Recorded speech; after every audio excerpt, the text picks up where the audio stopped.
Sabe o que é isso aqui? Uma conta de água. Mas o que tem a ver essa conta de água? R$ 393,57. Fala se não é de pirar o coco. A Sunasa cobrando R$ 399,57. 57 centavos é para enganar o brasileiro.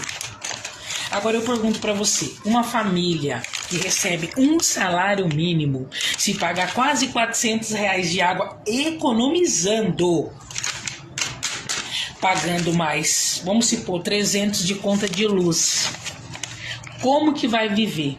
Como que vai comer? Tá preta a coisa, ó. O Brasil vai de mal a pior, quase R$ 400 de conta de água, ó. De mal a pior.